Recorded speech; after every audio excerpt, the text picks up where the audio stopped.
સુરત શહેર ટ્રાફિક શાખાનો પ્રાથમિક ધ્યેય એ લોકોના જીવન બચાવવાનો અને સુરતના લોકોના જીવનની સુરક્ષા કરવાનો છે,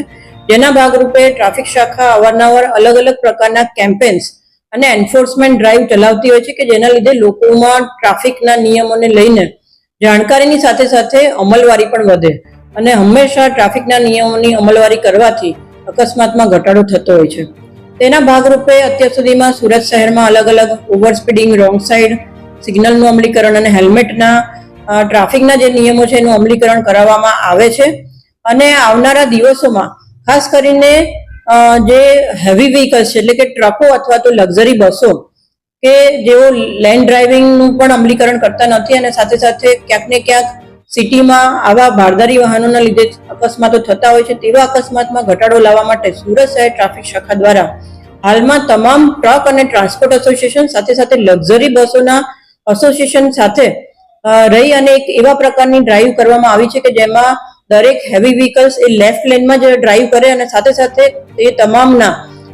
લાયસન્સથી લઈ અને અલગ અલગ પ્રકારના જેટલા પણ દસ્તાવેજોની જરૂરિયાત હોય છે તેવા દસ્તાવેજો હંમેશા પોતાની સાથે રાખે. સુરત શહેરની જે સ્પીડની લિમિટ છે એ સ્પીડ લિમિટમાં જ પોતાનું વાહન ચલાવે અને સાથે સાથે તમામ ટ્રક અને ટ્રાન્સપોર્ટ એસોસિએશન તેમજ લક્ઝરી એસોસિએશન પાસેથી એમની પાસે કેટલા પ્રકારના હેવી વાહનો છે તેમના ડ્રાઈવરનું નામ, મોબાઈલ નંબર અને રેસિડન્સ એડ્રેસ જેવો એક ડેટાબેઝ તૈયાર કરવામાં આવી રહ્યો છે. ખાસ ક્યાંક ને ક્યાંક અકસ્માતો થાય ત્યારે તેમજ કોઈ પણ પ્રકારનો ક્રાઇમ બને ત્યારે તુરંત જ અમારી પાસે આ માહિતી ઉપલબ્ધ હોય અને એવા જ્યારે પણ ક્રાઇમ બને ત્યારે એને સરળતાથી ડિટેક્ટ કરી શકાય અને સાથે સાથે અકસ્માત જ્યારે પણ બને ત્યારે જવાબદાર જે ડ્રાઈવર હોય તેમની પણ તરત જ ઓળખ થઈ શકે તે માટે આવું ડેટાબેઝ તૈયાર કરી અને તમામ એસોસિએશનની એવી સૂચના આપવામાં આવેલી છે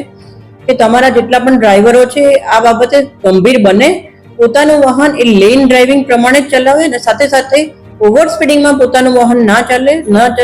ચલાવે. લોકોનો જીવ એ અમૂલ્ય હોય છે અને અકસ્માત ઘટાડાના ભાગરૂપે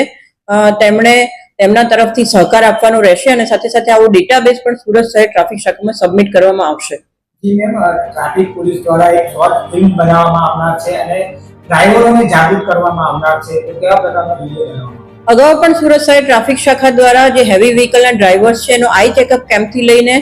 અવારનવાર અવેરનેસ કેમ્પેન અને ટ્રાફિકના નિયમો બાબતે જાણકારી આપવામાં આવી હતી, પરંતુ જ્યારે આ ડ્રાઈવને હજુ વધારે સઘન અમે બનાવવાનો પ્રયત્ન કરી રહ્યા છે ત્યારે એક શોર્ટ ફિલ્મનું આ જે એસોસિએશન છે એમની સાથે સંકલનમાં રહીને બનાવવામાં આવશે, જેમાં ડ્રાઈવરને સરળ ભાષામાં કેવા પ્રકારના ટ્રાફિકના નિયમોનું પાલન કરવું જોઈએ, શું ન કરવું જોઈએ અને એવું કરવાથી એમના લાયસન્સ સસ્પેન્ડ થઈ શકે છે તે તમામ માર્ગદર્શન છે આ વિડીયોના માધ્યમથી આપવામાં આવશે. અને આ વિડીયોની જે મુખ્ય ભાષા છે તે હિન્દી અને ગુજરાતી રહેશે.